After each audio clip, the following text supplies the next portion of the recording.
r/AskReddit. Psychiatrists of Reddit, how did you handle I know everything, I already diagnosed myself types of patients? I was this patient. I had already been diagnosed with generalized anxiety disorder and it got worse as time went on and I eventually convinced myself that I had paranoid personality disorder, and when I told my therapist this, she took out her DSM-V and went through all the symptoms with me and explained how some of them I do have, but it's because it stemmed from the current anxiety disorder I already have. She did a really good job explaining it and was so sweet and professional. I refused to believe I had an anxiety disorder because my panic attacks were infrequent and I could usually tell what was going to trigger me. Not anymore lol, until the therapist I was seeing whipped out her DSM-V and went through the panic disorder symptoms with me. Then I had to quit my bullshit and realize I had an issue, and it was really positive for me. We love the DSM. I'm a therapist and do tons of intake assessments for my agency. I've had numerous people come in like this, and I just ask them what symptoms they notice and how they came to that diagnosis. I keep everything open-ended, and I don't ask leading questions or yes/no questions about symptoms. I gather information about other situations in their life to get a full picture, and then I make my own diagnosis based on what they say. Rarely do I agree with people, but sometimes, they seem pretty close. At the end of the assessment, I don't typically share my diagnosis, I just tell them my recommendations for treatment and see if they agree and go from there. It doesn't have to be a power struggle. Also a therapist and I proceed the same way. There have been times when someone was coming and trying to get diagnosed with something specific, PTSD, so they could get a medical marijuana card, that I would have them describe the symptoms rather than just tell me about them. For example, instead of I have panic attacks, I would ask them to tell me what it felt like in their body specifically. Easy to use that to catch malingering.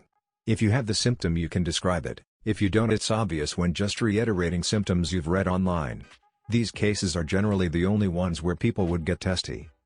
But I agree, rarely did I have to argue.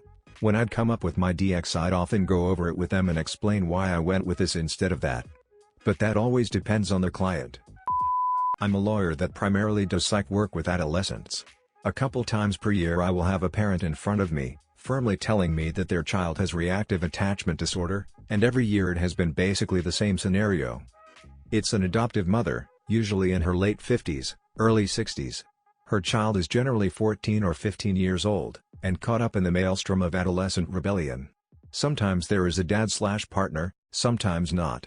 If there is one, then they are unusually silent. They just sit there. Mother firmly tells me she first read up on RAD, and then she brought, insert name here, to a specialist. She tells me something like my RAD specialist is gifted.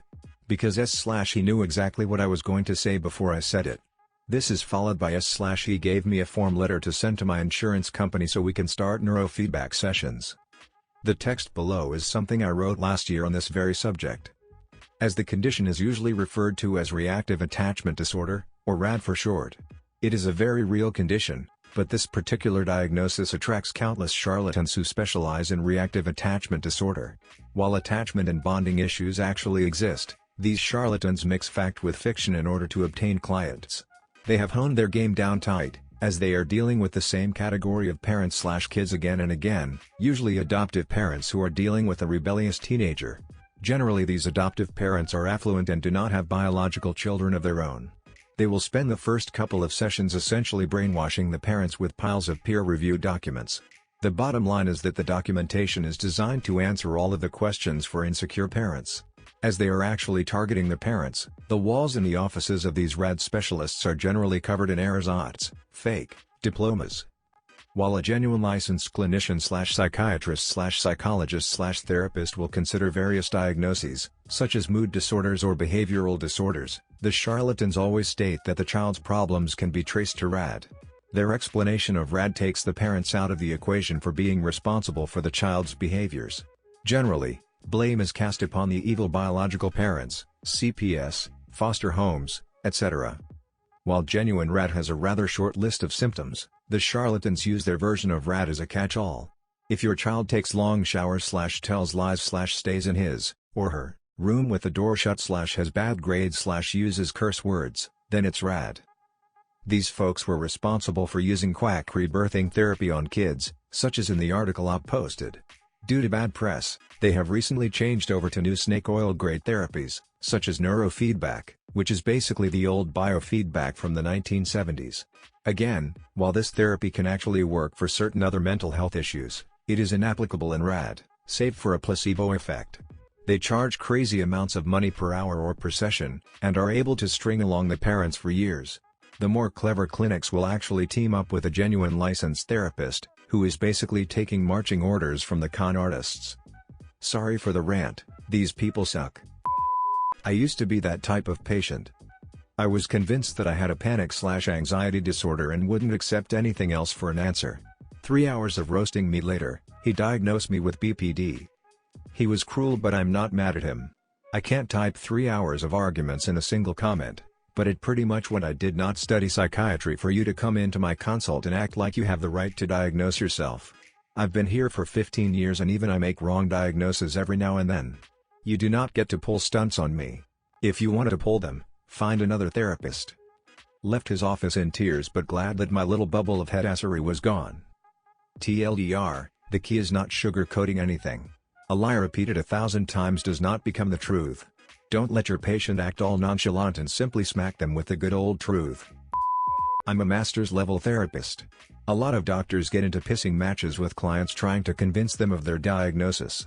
The thing is, I don't bother unless it prevents me from doing the treatment. If I'm effectively treating the same symptoms, it doesn't matter. I do a lot of psychoeducation with people with psychosis around the idea that it doesn't matter if I believe your delusions. If the FBI really is following you, I can't do shit about it. If it is delusions, the medication is going to help. TLDR, don't bother getting into a pissing match about it. Build the rapport and work them to the reality later. Not a psychiatrist, but I am clinically diagnosed with depression and anxiety. My ex-friend is one of those bound to be Karen people. She has this "I looked up the symptoms so I can diagnose it" vibe to her. One day we were talking about mental disorders. I was stressed and at the moment I needed to talk to someone about it, and as I was talking about my depression she gave me this look. It was a look of hatred and anger. She said, "You shouldn't act like you have those things, you don't." She started ranting at me that I shouldn't try to special and say I have depression and anxiety because you don't, because you came up and talked to me about it. Depressed people are introverts. I stared at her because she thought this. Seriously? I asked her where she learned this and she said, "Well, depressed people are sad all the time and so they don't go out or talk to people." I am no longer friends with this person. Edit. I have more stories about this person. She was a huge bi-ch. She mainly shit on my autistic friends and my other friends on the spectrum, mainly because she turned anti-vax at some point. I'll usually hear them out a bit as to why they think that have this or that disorder, and when they list symptoms using medical jargon or 1 or 2 words, I ask for specific examples of that symptom. What does that look like/feel like? Sometimes they're correct, sometimes not. When they're not, I try to explain why what they're reporting doesn't qualify as a clinical symptom.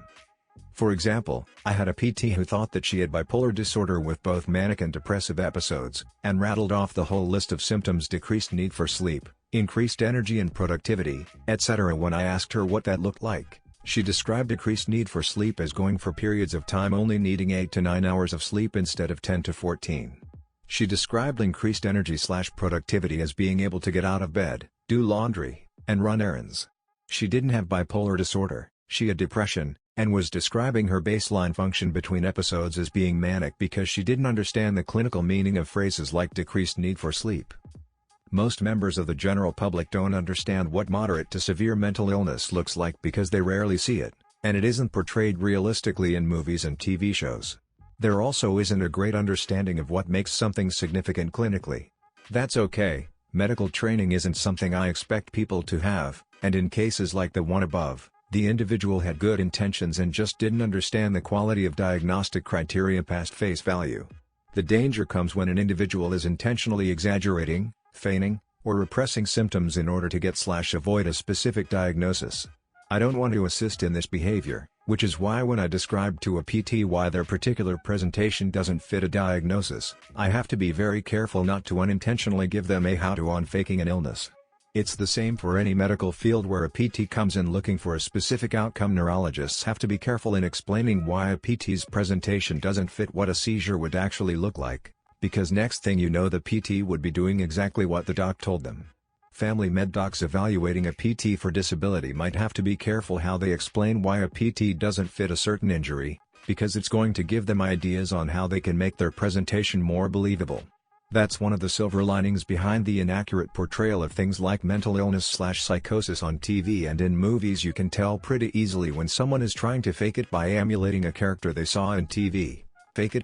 So, all in all, psychiatry is an incredible field of medicine in which you really have to think on your feet and tailor every explanation to the specific PT you have.